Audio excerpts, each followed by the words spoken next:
Well, good morning, everybody. Nice to see everybody. I'm Jeff Rosen, and I'm joined here today by Hugh Hurwitz, the Acting Director of the Bureau of Prisons, and with David Mulhausen from the National Institute of Justice, and from my own staff, Associate Deputy Attorney General Tony Bacon. All are key players in coordinating across the Department of Justice to implement the First Step Act, a truly monumental effort whose progress I'm pleased to report on today. The timely, efficient, and effective implementation of the First Step Act is a priority for the Department of Justice and this administration. The act is a bipartisan effort passed with strong support from President Trump and leaders in Congress, who all work together to pass and sign into law this important criminal justice reform measure. Using top-of-the-line research, people, and technology, the department intends to implement this law forcefully, fully, and on time with the goal of reducing crime, enhancing public safety, and strengthening the rule of law. The department's made significant strides in fully implementing the First Step Act.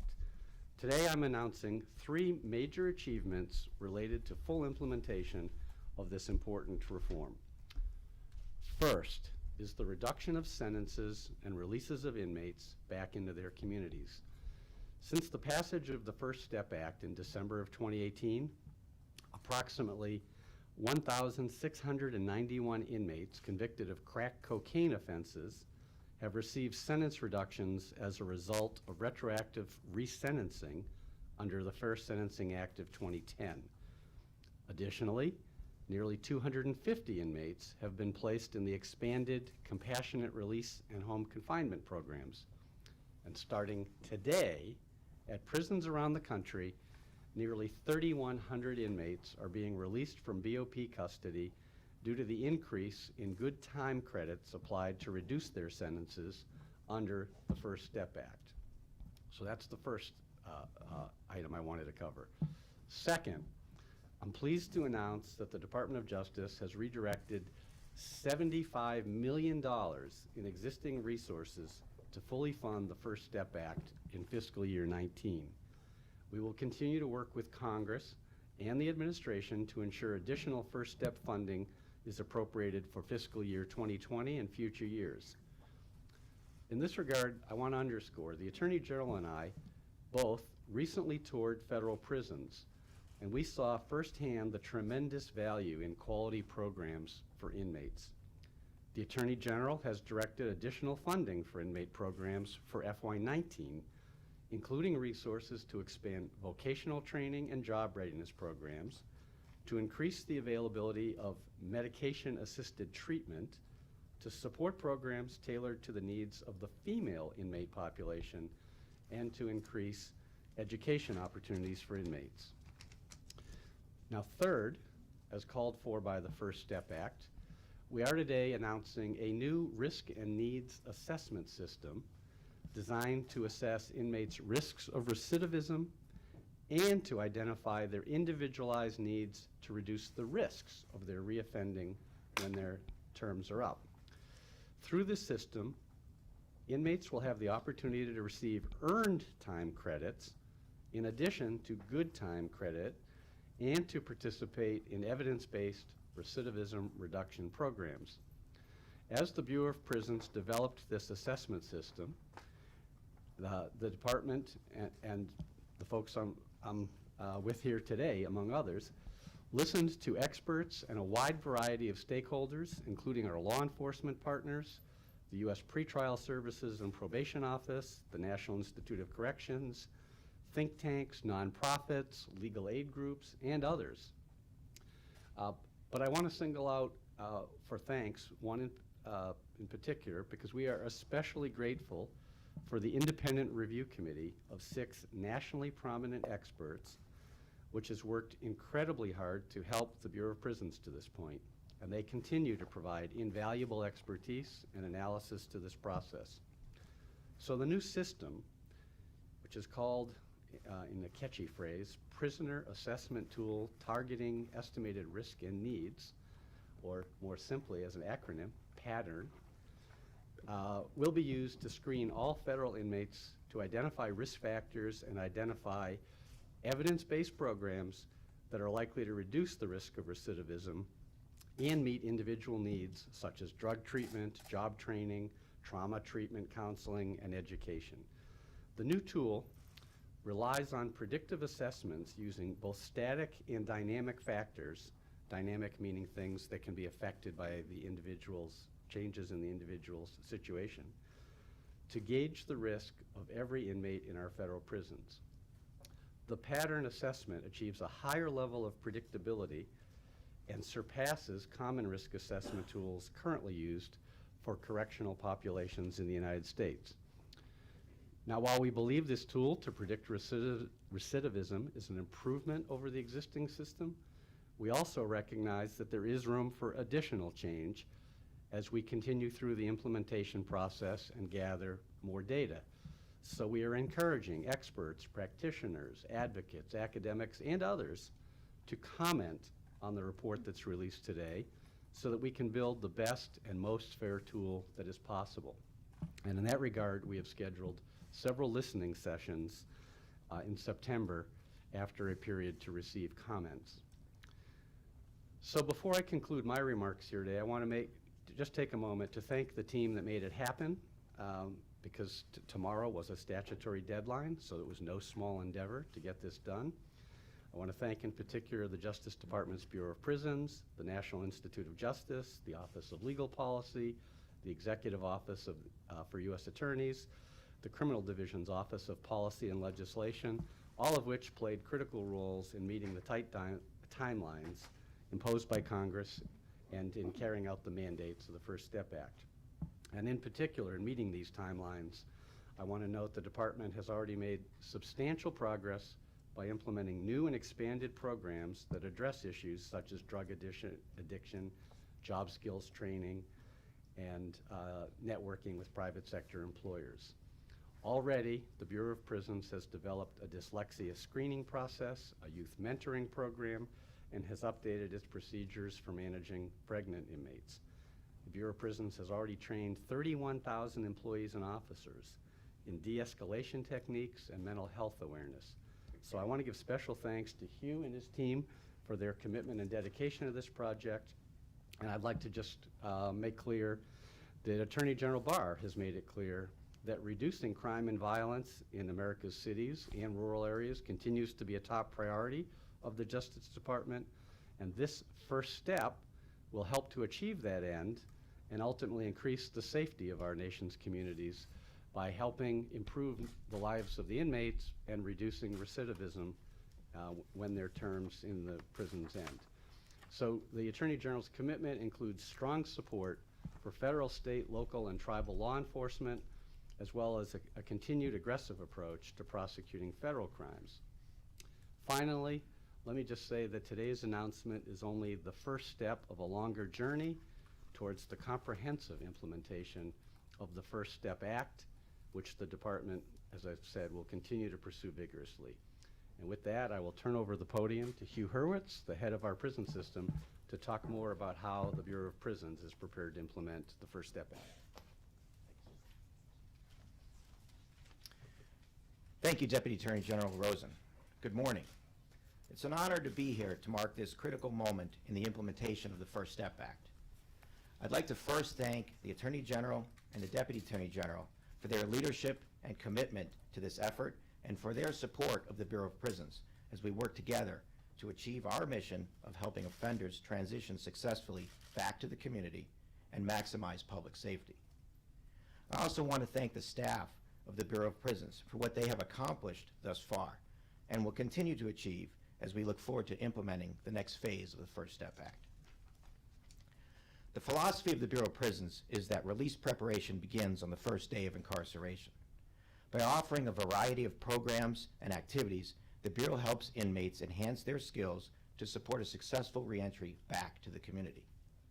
These programs seek to improve reentry outcomes by targeting behaviors that increase the risk of recidivism and promote pro-social behaviors. The First Step Act allows us to further enhance our programming and focus resources on higher risk offenders. The new risk needs assessment system identifies numerous factors related to the federal inmate population which are key to identifying recidivism risk. Use of the assessment will enable staff to better predict risk and assign programs designed to mitigate or eliminate that risk. It will allow us to measure the effectiveness of how we're doing and improve and refine the performance of the tool and our processes over time. As I mentioned earlier, the Bureau of Prisons offers programs which address specific criminogenic needs of each inmate, programs such as drug treatment, education, and job skills. Under the First Step Act, the Bureau of Prisons can more thoroughly target and address individualized inmate needs and monitor the inmate's progress in addressing those needs. We recognize that not every inmate is in need of intensive programming. We will ensure, however, that those inmates with fewer or no needs maintain their low risk by assigning them to productive activities which reduce inmate idleness and provide opportunities to gain new knowledge or skills. The Bureau's largest work program is Federal Prison Industries, also known as UNICOR. Inmates participating in UNICOR learn real-world job skills and gain work experience in such areas as clothing and textiles, furniture, electronics, recycling, vehicle reconditioning, and services such as call centers, data entry, and distribution. With regard to education, all of the Bureau's institutions offer programs that include literacy classes, English as a second language, parenting classes, wellness education, and adult continuing education. Inmates are also able to participate in post-secondary classes in partnership with local community colleges or universities. The Bureau also provides inmates with career technical education and apprenticeships in a variety of fields, including building trades, mechanics, horticulture, food preparation, and cosmetology, as well as job readiness certifications in areas such as CDL licensed drivers and biomedical technicians. The First Step Act provides us with the opportunity to add new programs and enhance and expand these existing programs to help reduce risk, reduce recidivism, and better prepare inmates to return to our communities. It's also important to note that the First Step Act involves more than just risk and needs assessment, and the Bureau of Prisons is focused on ensuring all the provisions of the law are carried out. As the Deputy Attorney General noted, the Bureau of Prisons has already implemented a significant number of these or other requirements of the law. We've updated our policies on compassionate release. We've updated training on the prohibitions against shackling pregnant offenders, a practice that we've prohibited since 2014. We've screened inmates and offered medicated assisted treatment to eligible inmates due to release in the next 18 months. We've issued policies regarding the storage of personal weapons by staff, a provision of the law that was in honor of a fallen BOP staff member, Lieutenant Osvaldo Albarati. We ensured that sanitary products are readily accessible for female inmates, and we confirmed that BOP contracts for the confinement of juveniles is consistent with the Act in regard to prohibiting room confinement. BOP institutions also offer job readiness classes, including resume writing and interviewing skills, and they host mock job fairs to prepare inmates for the transition back to the community. In preparation for the inmate releases today and in the future, we announced a Ready to Work initiative to partner employers willing to offer job opportunities to inmates seeking employment. Many staff worked long hours to help get us to here today. We have a lot to be proud of, but we still have a lot more to do. I look forward to the continued collaboration between the Bureau of Prison staff from across the Department of Justice, and the many stakeholders with an interest in helping to reduce recidivism. The First Step Act will improve the federal criminal justice system and help make our communities safer. Thank you to the Department of Justice and the thousands of dedicated staff of the Bureau of Prisons for their commitment and support of this important new legislation and to the mission of the Bureau of Prisons. Now I'd like to introduce David Mulhausen, Director of the National Institute of Justice.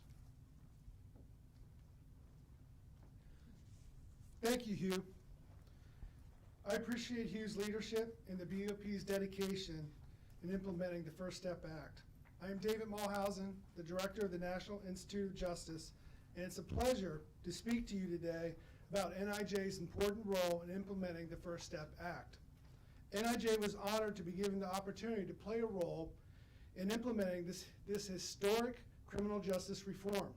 Importantly, as the research, development, and evaluation agency of the department, it was exciting for me and my staff to have the chance to infuse science into this important work. Developing the tool was no small task. Though we had very little time to get the job done, we did our very best. Today is a great example of the patience, collaboration, and hard work it took to get us here. As part of our role in the Act, NIJ contracted with external experts, Drs. Grant Dewey and Zachary Hamilton, to develop Pattern. As mentioned by Deputy Attorney General Rosen, Pattern is a significant advancement in the department's implementation of the First Step Act. To develop Pattern, we did not work in a bubble. We reviewed existing risk and needs assessment systems, we brought in outside experts and researchers, and we sought the advice of the Independent Review Committee. And importantly, we worked closely with our colleagues at the BOP to learn more about their systems and how we could work together to improve upon their current practices. We also held listening sessions with a range of criminal justice stakeholders, including prison reform advocates, law enforcement groups, victims advocates, and many others to hear their perspectives about the development and implementation of a risk and needs assessment system. I want to take the opportunity to thank all who participated in these listening sessions. I am particularly proud of the tool developed by Drs. Dewey and Hamilton. Pattern is a vital step in implementing the First Step Act, but we have lots of work ahead of us. We look forward to working with our colleagues, our experts, and interested stakeholders to continue this essential work. We will continue to collaborate with the BOP. NIJ is committed to rigorously evaluating BOP programs, ensuring that these programs are evidence-based. We need to learn more about what's working to reduce recidivism among BOP inmates. With this information, we can assist in the development of innovative, evidence-based programs to help ensure that when inmates leave the BOP, they have the skills they need to lead law-abiding lives.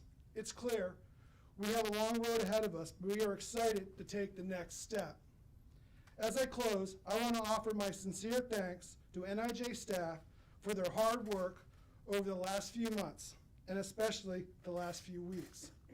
Your hard work and patience has not gone unnoticed, and I am extremely proud and appreciative of you all. I want to thank Grant Dewey and Zachary Hamilton. Your vision and commitment to developing Pattern in support of the department's goals was paramount to our success. As our work continues, we are committed to working with our federal partners to implement the First Step Act. We will continue to improve Pattern into a tool that will serve the BOP and hopefully all of society for years to come. Thank you. Hi, Pete. Mr. Rosen, you say 3,100 inmates are released today from BOP custody. What kind of custody? Were these people in prisons, in halfway houses? Where were they? Well, I think the short answer is in prisons, but to give you a little more specificity, I'm going to invite my colleagues to address that. Sure, so most of the inmates releasing. Want to step up? Thank you. Most of the inmates, all of the 3,100 inmates are releasing from Bureau of Prisons custody, whether they're in a halfway house or one of our federal facilities, they're in our custody. So they're all releasing from Bureau of Prisons custody. So when you look at tomorrow's population numbers, we'll be 3,000 inmates fewer than we had today. Most of them releasing out of RRCs, actually, and there's about 900 that have detainers that'll be releasing from our custody, but I can't tell you where they'll go because that's up to states or Homeland Security. But of the ones that are releasing to the community, almost all of them are releasing from RRCs. Pete, do you have a question? Yes, on the on Pattern, is that to determine eligibility for early release, or just what sort of work has to be done before they're released? Tony, you want to answer that? So the Pattern tool will do a couple of different things. First, it will assess every single inmate's individual risk of recidivism. From there, the inmates will be put into a category of either minimum, low, medium, or high. Those in the minimum or low categories will qualify to earn what's called earned time credit for successful completion of evidence-based programs. The First Step Act reads that those in the medium and high categories have the first priority to participate in the programming, although BOP is committed to offering programming across the groups. So Pattern will be used to assess everyone's risk score, and then every 6 months they will be reassessed and have the opportunity to lower their score, and that's what we're excited about, to lower into the lower categories, to maximize the earned time credits, and eventually lower recidivism rates. Two quick questions. First question is, can you give us a sense of the range of offenses, types of offenses that the 3,100 who will be released, what they faced, and what's their reaction to this new opportunity? Yes, in terms of the range of people who have been released, the largest number are drug offenders. The second group are weapons and explosives, and the third are sex offenders. but there's a very wide range of people who are being released. There are actually some national security, some robbery, offenses against the court. So it's a broad spectrum of the BOP population. Yeah, and on a separate matter, yesterday we received confirmation that the Southern District's investigation of Michael Cohen and his campaign violations, finance violations, is complete. Hoping you can provide some clarity to one aspect of the case. The government sentencing memorandum claimed that Cohen committed 2 campaign finance felonies, quote, in coordination with and at the direction of individual 1 identified as the president. With the case now being, or with the investigation now being closed, does that mean that individual 1, the president, was cleared of any wrongdoing? So I'm going to say 2 things about yesterday's news on that. Is there was a FOIA, Freedom of Information Act case, in which the judge in the Southern District of New York required the department to disclose the state of play, which included, therefore, the item you're referencing as to the department having effectively concluded the matter.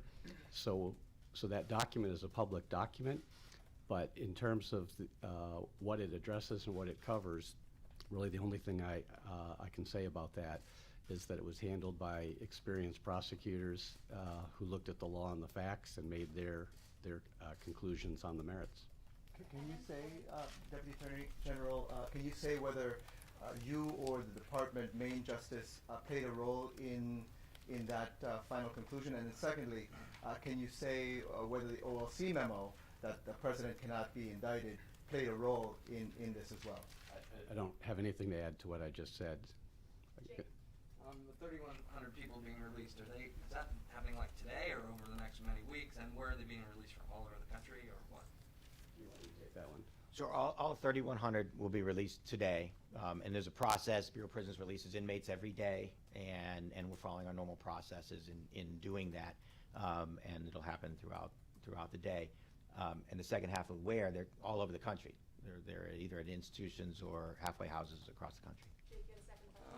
Yeah, on the Attorney General had said that we should expect the IG report on the FISA process in May or June. We're now in mid-July.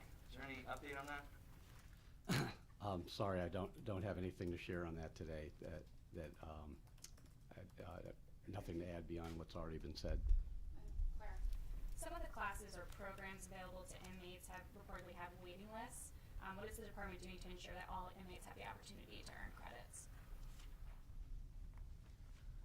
Yeah, some of our programs do have waiting lists. Programs like Unicore that I mentioned in my remarks, which is one of our largest programs, but is restricted by the amount of work that Unicore has. They're not funded by appropriations, and so they have to have business in order to have work to do.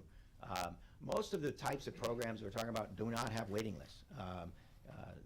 There's most of our vocational training programs, our education programs, and psychology programs, our inmates are able to get into now, but that's part of the money that the Attorney General mentioned, the Deputy Attorney General mentioned, that we're going to be increasing our programming so we have enough programs to make sure everybody can participate in programs that they need. Can I just embellish one thing about that, and feel free to chime in.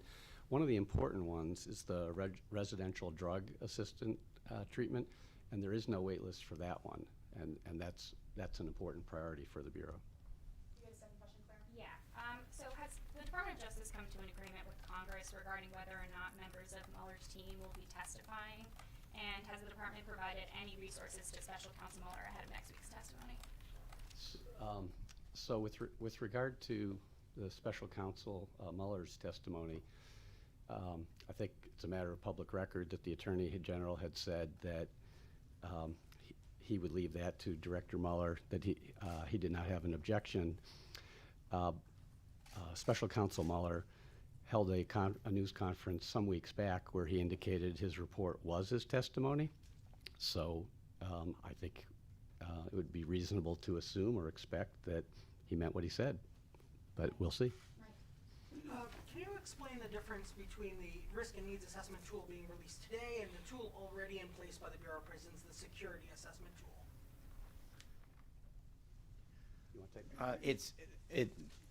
I'll kind of try and cover it very simply. It's our security assessment tool that you mentioned focuses on predicting misconduct in our institutions.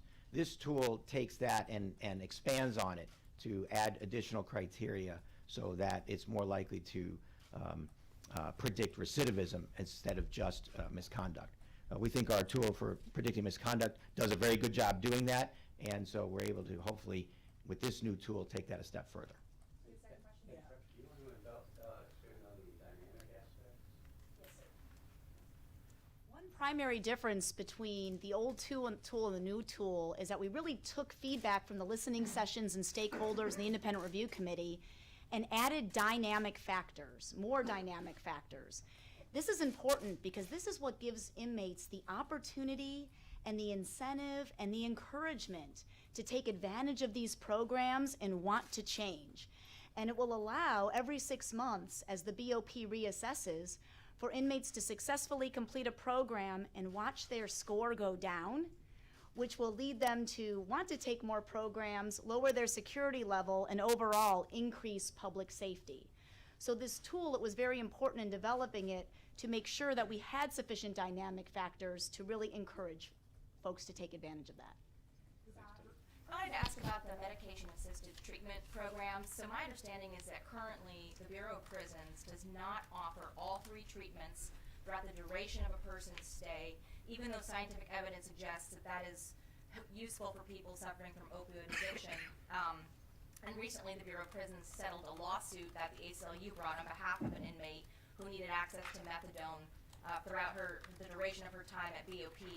Why isn't the Justice Department offering all 3 treatments to inmates? Will you use some of this money to do that, especially given the fact that the DOJ in some U.S. attorneys' offices has pressured state prisons to do the same thing? And that's exactly what we're working toward doing, is right now, you're right, we offer one type of treatment. It's a reentry program, and now we're looking at expanding that and working to expand that, and we're going to be using the resources, hopefully, that we get from the First Step Act to do just that, to expand that program into more of throughout your entire incarceration, using other forms of drugs. And you to do that. offer all 3 drugs? Those decisions haven't been made yet, but I expect that certainly we'll be doing more than we are now, so. If I could ask too, you mentioned that you're redirecting $75 million. Where is that money coming from? In other words, like what priorities are losing money so that you can look at it? You want to take that one? Or is that better for you, David? Yes, I believe that came from excess money from the U.S. Marshal Service. We can verify and double check that, but my understanding is that was money the Marshal Service was not going to be able to use by the end of the fiscal year, and that BOP is ready to use now to expand these programs, to expand the opportunities for medication-assisted treatment, and to begin work on the needs assessment system, building that out. And let me just embellish slightly on that, in that where we are in the fiscal year, which ends September 30, means that we're roughly a quarter and a half. So that's a pretty significant amount of money, rather than have it not be used optimally. The Attorney General made the decision to use it in this way, and in the amount of time that's available, it's a pretty substantial amount of money. And then a sort of second question. The Office of Professional Responsibility has said that they're investigating the handling of Jeffrey Epstein's plea back in 2008. Will you commit to making the results of that investigation public?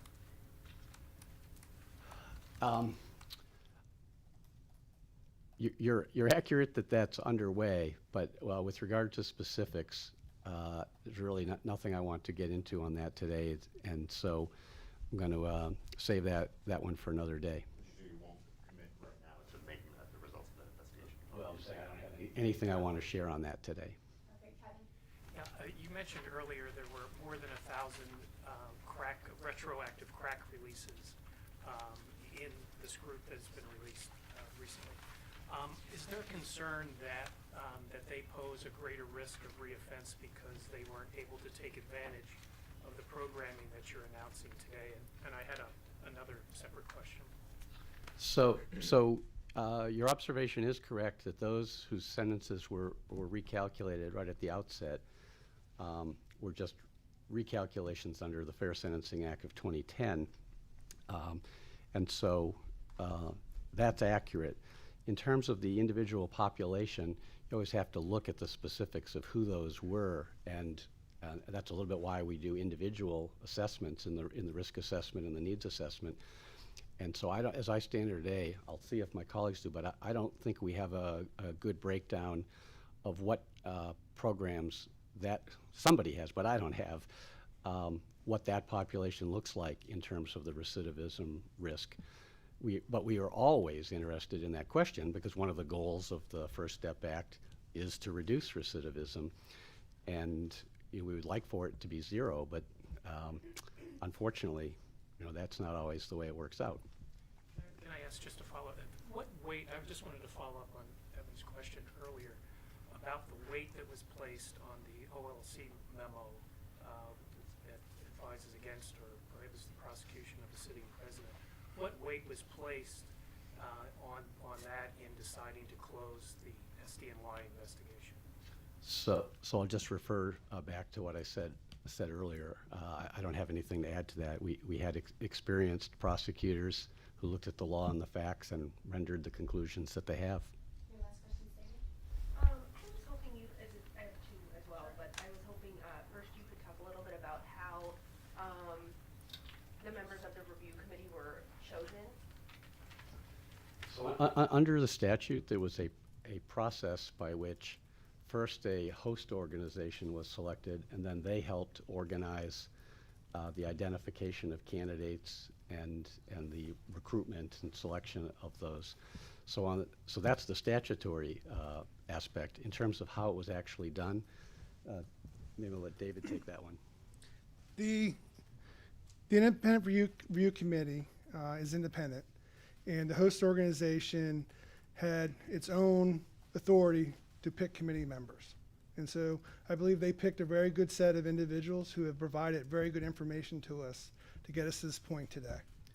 Can I just augment that to say, it was by design, people of varied backgrounds, experiences. There's a couple of academics, there's someone who's run a prison system, somebody who's had a drug abuse background. So by design, there were people of both varied experiences, varied professional settings, and a diversity of viewpoints. And we've been very appreciative to have them assist and participate. And then I just was wondering, the Justice Department has several cases involving clients of your old firm, Kirkland. I was wondering if you intend to recuse from any of those cases, such as the case involving Goldman, one MDB, and Boeing. If you can give us some insight into that. I'll answer that. The way the federal ethics rules work is ordinarily when you depart from a law firm, there's recusals of anything within the first year. Under President Trump's executive order, the period was extended to 2 years. So anything involving Kirkland & Ellis for a period of 2 years would have been a recusal, but I am outside of that window. I am more than 2 years removed from Kirkland & Ellis, so I do not have any automatic recusals for matters that involve Kirkland & Ellis. There can be unique situations if it was a matter I personally was working on, so I'm slightly oversimplifying the landscape, but in general, I do not have recusals based on having been at Kirkland & Ellis more than 2 years ago. Thank you. Thank you very much. Thanks, everybody. Any reaction to the AG being held in contempt? Take that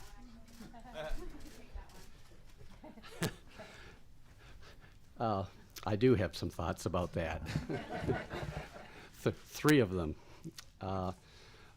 First, just looking at the underlying dispute and how the House of Representatives gets to the situation that they did is that the Justice Department and the Commerce Department had provided thousands of pages of documents. And the documents that were in dispute included documents that had been deemed privileged and confidential by a federal court. And we're talking about a matter, the census, in which the Supreme Court has already ruled, and we have moved on.